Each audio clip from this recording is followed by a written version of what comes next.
desde que haja uma demanda e a média de permanência de 7 dias, conforme a portaria de consolidação. 100% dos casos para internação hospitalar inseridos e atualizados no sistema Ciresp, 100% dos matriciamentos programados e executados e 100% de produção dos procedimentos pactuados na FPO, de BPAC, BPAI, RAS e RAS de SRT. A matriz relacionada ao recurso que da SRT de alta complexidade, então são só 2 metas, que é adequar a nova SRT de alta complexidade, que acontece nos primeiros 2 meses, e depois disponibilizar essas 10 vagas. As metas quantitativas relacionadas ao recurso temporário, que é das emendas, né? Aumentar a oferta de ações de assistência de todos os CAPs ao usuário no território, 100% das solicitações de leito-noite avaliadas e direcionadas pelo NIR, 100% das equipes dos CAPs capacitadas pela auditoria interna e registrar 100% das atividades realizadas nas escolas. As metas qualitativas do recurso temporário, 100% dos planejamentos de alta hospitalar discutidos com o NIR, garantir a qualificação dos registros dos atendimentos realizados nos CAPs, nos prontuários e realizar 100% de avaliação das oficinas realizadas nas escolas. E as metas relacionadas ao recurso de adequação da ambiência, também de emenda parlamentar, é adequar os ambientes dos CAPs AD Antônio Orlando e J. Carretel, visando favorecer o dispositivo da ambiência por meio da organização de espaços saudáveis, acolhedores e acessíveis, e qualificar o dispositivo da ambiência dos CAPs AD Antônio Orlando e CAPs J. Carretel. É isso. Obrigada.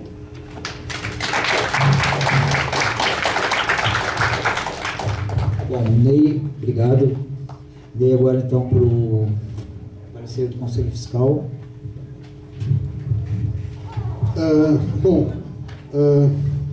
Basicamente o Conselho Fiscal levanta 2 questões que eu acho que são importantes de ser levantadas aqui, apontadas para o coletivo, e a demanda de que a comissão de acompanhamento funcione. Então, que o nosso usuário, conselheiro, que está na comissão de acompanhamento, que participe, porque é fundamental essa presença e que ele traga para o Conselho Fiscal as informações atualizadas do que está rolando.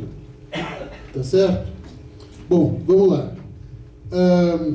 Rolou a apresentação, foi tranquila. No debate, a gente levantou basicamente 2 questionamentos. Um questionamento relacionado com a questão da concepção de oficinas terapêuticas, especialmente do serviço de geração de renda, porque houve uma degradação do modelo de atenção do Cândido Ferreira, de oficinas terapêuticas, oficinas de geração de renda com um caráter terapêutico, essencialmente, para oficinas de inserção no mercado de trabalho. E essa mudança tem funcionado como uma ferramenta de exclusão dos usuários da saúde mental com maior complexidade, com casos de maior complexidade, maior vulnerabilidade, porque o cara não dá conta de ser produtivo. Ele precisa de um espaço terapêutico. E é preciso que as oficinas de geração de renda tenham também esse caráter, preservem também esse caráter, e isso, ao longo do tempo, parece que está se perdendo e precisa ser rediscutido e retomado. A outra coisa é a questão da dificuldade que a gente vem tendo em acessar o serviço, da mesma forma que o Roberto falou de uma burocracia no acesso do usuário para a rede básica. Os trabalhadores da rede básica têm enxergado uma burocratização do processo de acesso às vagas de CAPs, e isso tem sido um complicador que a gente precisa renegociar, e para isso o espaço da comissão de acompanhamento é estratégico também. Finalmente, uma outra questão que a gente pontuou é que, como a gente está com falta de profissional psiquiatra na rede, é preciso que o convênio, de alguma maneira, incorpore a figura dos profissionais psiquiatras dos CAPs como apoio para a questão medicamentosa da rede de saúde mental das unidades básicas. A gente tem tido bastante dificuldade no manejo de alguns casos, porque agravou violentamente a questão de saúde mental da população como um todo.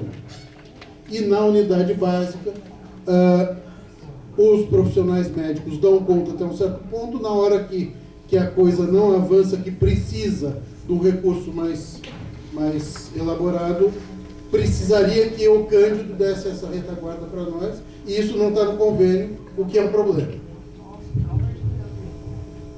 Enfim, é um problema que a gente precisa resolver. Se vai ser no convênio Cândido, se vai ser em outro lugar, temos que discutir, mas é o que a gente apontou olhando para o convênio Cândido, que é onde essa discussão está colocada. Então pode pular para a próxima página, por favor. Então, nossa proposta, a conclusão que a gente tira é recomendar para o Pleno que o termo aditivo seja aprovado com a exigência de que sejam cumpridas as ressalvas abaixo. 1. Fortalecimento do controle social, de modo que a gente garanta que o horário da reunião seja adequado para que o Conselho consiga ter representação e que essa participação seja efetiva e produtiva, com acesso à documentação e com acesso à informação necessária para isso funcionar. Segundo, prestação de serviço pelo município, que aquilo que for possível ser municipalizado, ser construído serviço municipal, que a gente avance nesse sentido para diminuir a demanda e a dependência de um convênio que tem as limitações de um convênio. Terceiro, buscar adequar os canais de acesso dos usuários aos serviços, fortalecendo a parceria entre conveniente e conveniada no sentido do tratamento medicamentoso quando necessário, que é essa questão que eu falei, do ajuste de medicação nos casos mais complexos.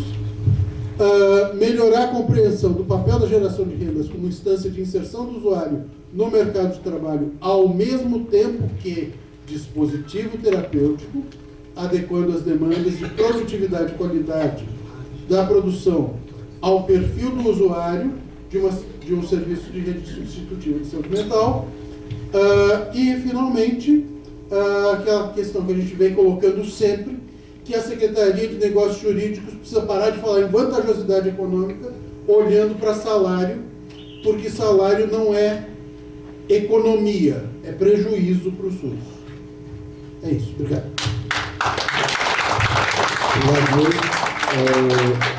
Queria combinar aqui para a gente ter condições de fazer a deliberação. Eu queria perguntar assim, se tem inscrições, mas para a gente limitar ao máximo, tá? Olha, gente, então vamos lá, 4 inscrições, Núbia, Cláudia, Carol e Mônica, e eu vou tentar, assim, talvez em 2 minutos, para a gente não perder o horário da votação, não é apenas de uma vontade, é o relógio e o regimento do Conselho. Então, Núbia.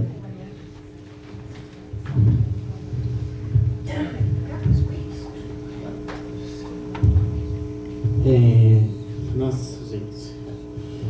Antes de tudo, né, a gente tem que entender que o convênio, né, tem uma questão muito ainda social, que ainda é a desvalorização do profissional, porque o profissional ainda, quando o Ney traz, eu até esqueci essa pessoa aqui, o nome, quando ela cria um vínculo com o paciente, o Roberto, é uma coisa assim que é foda, né? Porque a gente perde muito profissional bom, né? E às vezes o profissional, ele vai, faz o seu trabalho. O problema das crises, eu já passei também, eu sei a dificuldade porque passa em crise. E tipo, eles mandaram para um Ouro Verde, porque o Ouro Verde ainda está naquele processo assim que não sabe o que é da vida, se é privatização, se vai ter aquela coisa ainda de atendimento humanizado, sendo que não vai ter, né? Que é mais dificultoso, né? Porque eu sei que tem a condição salarial. Eu tive uma terapeuta muito boa, né? 2, né? Que era a Beatriz e a Luma. Eu antes fazia tratamento na região sul. né? Porque eu morava na casa sem preconceito. E eu fui para lá. Depois que eu voltei, né, para a região sudoeste, eu perdi a Luma. Então, a gente sabe que a dificuldade também do trabalhador é a questão salarial dele ser baixa e ele morar numa região afastada da região dele, né? E o pior é que o usuário perde todo o vínculo, né? E joga uma profissional que já, tipo, tem muito usuário que fala, ela faz isso, faz aquilo. Quando a gente já passa pelo ciclo de violência também da sociedade, ninguém quer ouvir, né? Então eu acho que a desvalorização sim dos profissionais, a questão manipulizáveis tem muito profissional que ainda coloca as pessoas de saúde mental num lugar assim de manipular. As oficinas do norte também, né? Que a desvalorização, porque a gente está dando para as pessoas, né? Que o usuário está lá fazendo o seu trabalho, seu suor, não é valorizado a pessoa que está fazendo, né? Dão para as pessoas que estão vendendo, que é os oficineiros, não sei, né? Só que tem que valorizar também o usuário que sai da sua casa 8 horas lá no Cândido para ir lá e tem que ser valorizado. Obrigado, Lúbia. Agora é a Carol. Mas se a Cláudia já quiser para ganhar tempo, eu acho que vale a pena. A Carol vem vindo, a Cláudia vai falando e depois é a Mônica. Até por uma questão de tempo, eu queria, não sei se existe essa possibilidade, sugerir para a executiva convidar o Cândido novamente para vir aqui dialogar. Porque acho que são muitas questões para a gente levar para a instituição e não vai dar para fazer. Eu estou com uma série de perguntas aqui que eu vou ler muito rapidinho, só para registrar. Posso deixar com a pessoa representante do Cândido. São perguntas relacionadas ao que eu tenho escutado de trabalhadoras e trabalhadores e também o que eu tenho percebido. Tá? Então, gostaria de poder ouvir o Cândido com mais tranquilidade. Então, qual tem sido a atuação do serviço, Cândido Ferreira, em relação às políticas de redução de danos? Para além de contratar educadores e redutores de danos, como a instituição tem operado para possibilitar o desenvolvimento dessa política pública no município de Campinas? E em qual contraparte da prefeitura, nesse aspecto, tem sido negligenciada, para a gente cobrar a prefeitura também, e tem prejudicado a continuidade dos trabalhos? Não sei se foi desatenção, não vi nada sobre redução de danos na apresentação. Qual a condução da gestão diante das recorrentes experiências de trabalhadoras e trabalhadores que sofrem assédios morais por parte das suas chefias diretas? Eu sou prova viva, não sou mais trabalhadora do Cândido, mas sofri assédio. Por que o serviço tem diminuído os salários dos trabalhadores ingressantes? E aí eu fiz uma pesquisa muito rápida pelo site do Cândido. Em 2019, por exemplo, um processo seletivo de psicóloga para 36 horas era 5.161. Hoje ele está em 4.251. Não entendi direito, mas está lá. Uma vaga de TO em 2019, 30 horas, era 4.301. Hoje, o processo que se encerrou ontem está em 3.543. Então, parece que diminuiu R$1.000 aí. Não sou boa na matemática, mas... Pois é. Então, em relação ao salário médico, também eu tenho notícias de que é um dos mais baixos da região. Não posso confirmar, não sou médica, mas acho que os médicos também podem dizer isso. Então, são alguns exemplos, né? Tenho escutado com muita frequência o receio das pessoas trabalhadoras se posicionar em relação à instituição. Eu me lembro que na minha época, eu saí em 2015, a gente fazia muitos protestos na frente do Cândido e a gente tinha apoio da gestão em uma série de eventos, tanto no Ministério Público, quanto para cobrar a prefeitura, a questão da dívida. Não consigo ver mais essa gestão parceira do trabalhador militante. Não consigo mais ver militantes nos espaços de militância por medo de repressão da gestão. Então eu fico pensando qual é a gestão clínica, política e ética que a gente produz também para além de um atendimento, né? E aí, entre os corpos trabalhadores, a gente tem artistas, professores, médicos, doutores. Qual que é o incentivo e a valorização das potências desses trabalhadores dentro desses serviços? É um serviço de extrema potência. E, por fim, tem notícias de que o campo de estágios são oferecidos, estágios de graduação, né?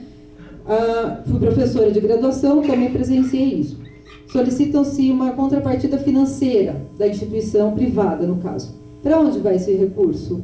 Onde é que eu posso acessar? Para onde vai esse dinheiro que as universidades pagam para garantir o estágio? Ou, se ela oferece contrapartida de uma outra forma, para onde vai esse objeto? Então, eu acho, por isso que eu gostaria muito de pedir que o Cândido viesse em outro momento para a gente ter tempo de dialogar. Maravilha! Obrigado, Clélia. Carol, depois a Ana. Boa noite, sou Carol.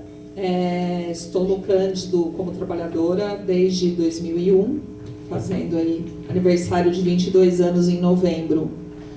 E atualmente fui da gestão da instituição durante bastante tempo. E atualmente estou como trabalhadora no CAPES Toninho.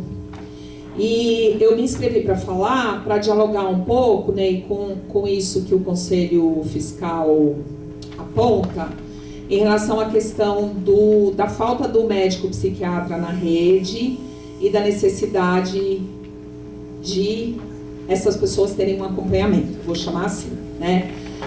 O tempo nosso é muito curto para que eu pudesse dialogar, vou tentar ser breve, assim, mas isso me aperta o coração, porque eu acho que a gente precisava fazer um debate mais qualificado a respeito disso, assim, né? Eu acho que antes, quando a gente estava falando da questão do acesso à atenção básica, a gente já estava não abordando diretamente essa temática, mas a gente deveria abordar.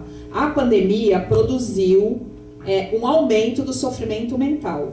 Isso é fato, é ponto, a gente está colhendo ainda, a gente não sabe todos os frutos que a gente vai enfrentar a respeito disso. E os CAPs não têm condição de absorver isto, né? A gente recebe diariamente uma pressão por renovação de receitas, ou porque a unidade básica de saúde não tem médico clínico, ou porque não tem o médico psiquiatra, ou porque há uma recusa de que o médico que está lá vai fazer, ele não sente que ele tem qualificação para fazer aquilo, enfim, não estou aqui colocando nenhum juízo de valor. Mas o fato é que isso vai virando numa inversão de demanda daquilo que os CAPs deveriam fazer. A gente tinha que estar indo fazer visita domiciliar para os pacientes graves, psicóticos graves, deprimidos graves, pessoas que não conseguem sair das suas casas.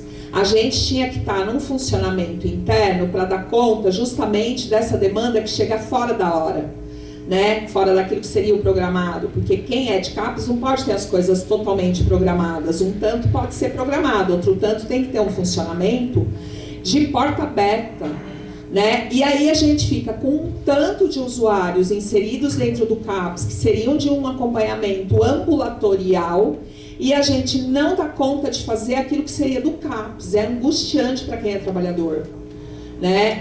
E é horrível para quem é usuário, né? O trabalhador fica angustiado, mas tem outros recursos, mas o usuário, as famílias, enfim. Então, assim, eu penso que a gente tinha que fazer um debate qualificado, ampliado a respeito da composição, do que é da função das equipes multi, do que é do CAPES, como que a gente vai trabalhar junto, sabe? Porque a gente está vivendo algo que é da ordem do caos, assim, e da desassistência.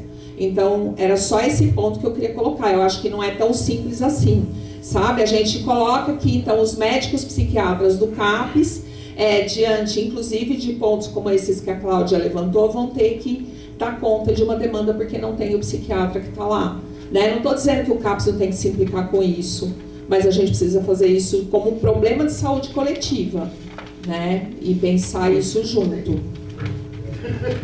Obrigado, doutor. Agora, Mônica. Gente, boa noite. Eu também acho que faltou um debate mais qualificado. A gente não conseguiu discutir isso nem na executiva. São muitos pontos difíceis, né? Fico impressionada que num relatório como esse, só tenha metas.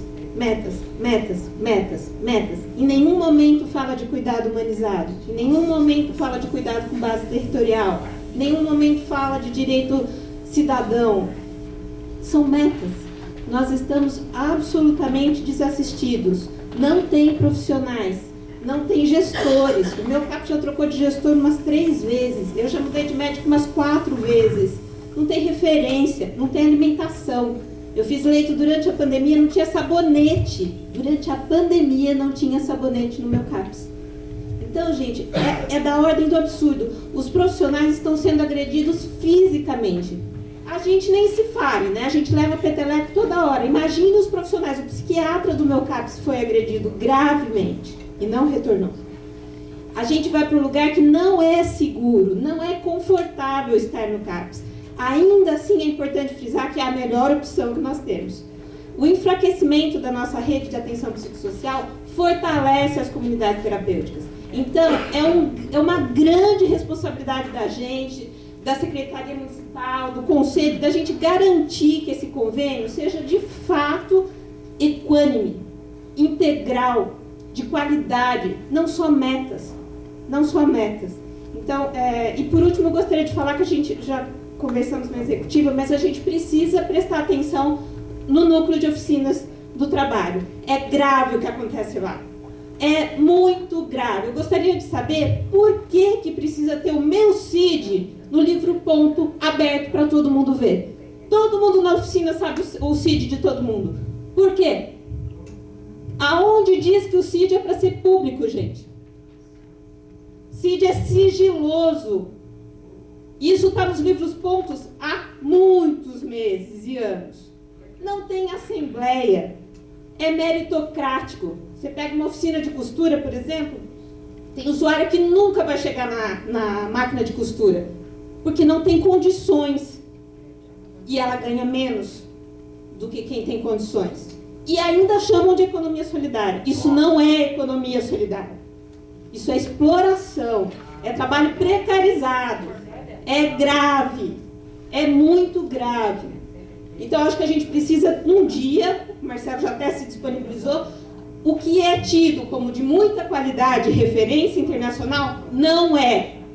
A minha hora de trabalho, quanto eu ganho da hora de trabalho, não é quanto se usa para calcular um produto caríssimo, que a gente encontraria num shopping caro, não é a hora de trabalho que eu ganho. Então, precisamos falar sobre o norte, gente. Até para fortalecer a nossa rede de atenção psicossocial, para não deixar as comunidades terapêuticas chegarem aonde o Estado não chega. É isso, obrigada. Bravo!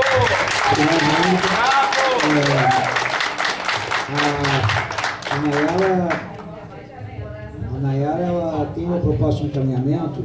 Vamos ouvir a proposta e a gente já encaminha aqui a deliberação. Nayara. Eu avalio que, na verdade, assim, eu queria relembrar uma proposta que foi feita ao finalizar a conferência de saúde mental, a terceira conferência de saúde mental, que é a Comissão de Saúde Mental deste Conselho organizar e articular um seminário sobre a questão das modalidades de atenção da RAPS, né, ou Cândido Ferreira, né? Isso foi feito, essa proposta, lá em março de 2022. Tem resolução de conferência, inclusive, que precisa ser analisada, reavaliada, saber o quanto andou, o quanto não andou, né? Mas o foco de fazer um aprofundamento, porque eu acredito o seguinte, esse debate no pleno, ele precisa ser precedido do aprofundamento de várias questões que foram trazidas aqui, que no debate do convênio não se consegue fazer, entendeu? E assim, eu acho que a encomenda para uma comissão permanente de saúde mental é porque ela tem essa responsabilidade de fazer estudos e de promover o debate do tema específico.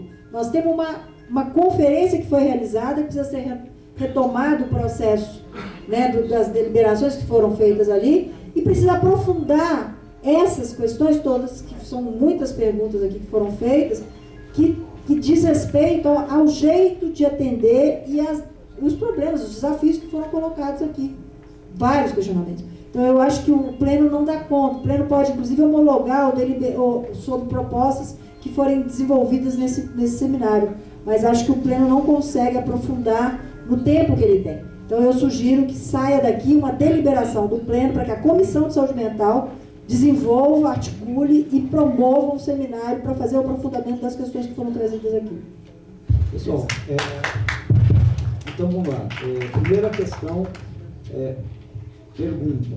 Podemos aprovar por aclamação a proposta do alternativo com as ressalvas, né, e entendendo que o debate não se encerra aqui, podemos aprovar por aclamação? Pode ser? Então, por favor.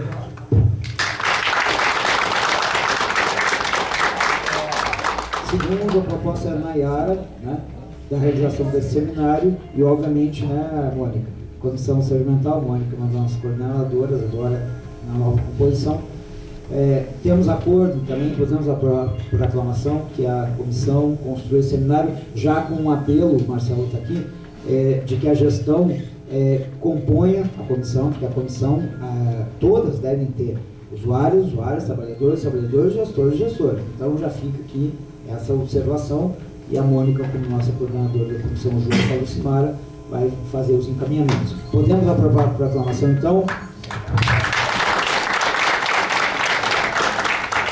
Bom, agradecer o esforço de todas, todos e todos, para a gente dar conta da nossa pauta. Tinha um ponto que era sobre a questão da violência no trabalho, da frente parlamentar. Eu não vejo problema, a gente pode encaminhar. Se houver alguma urgência, a gente conversa no executivo e faz um referendo, mas deixamos, porque é importante deliberar, que é um debate muito sério, que aliás tem tudo a ver com o que a gente está falando. Violência no trabalho, adoece mentalmente, todas as questões. Então, agradecer a presença de todos e todos, esse esforço, né? E a gente encerra então a reunião. Obrigado, boa noite a todos.